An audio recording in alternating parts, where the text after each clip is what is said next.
Tataas nga ba ang engagement or interaction sa dashboard mo kapag nakikipag-engage ka sa ibang creators? May napanood ka bang video na ganito ang sabi? Kapag may nakita kang reel, makipag-engage ka. Bigyan mo ng complete package. Tapusin mo yung video, mag-comment ka, mag-react ka, at i-follow mo na din. Kapag ginawa mo daw ito, tataas ang engagement sa dashboard mo.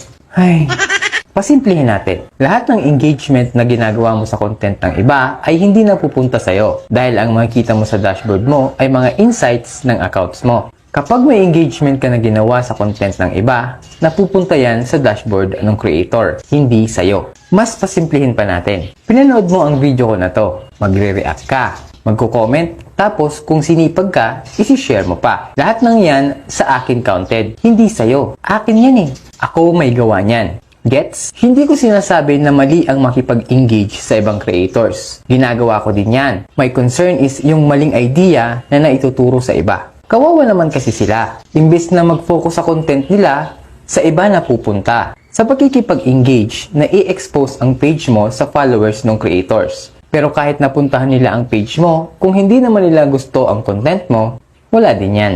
Okay? Natulungan ba kita? Follow for more.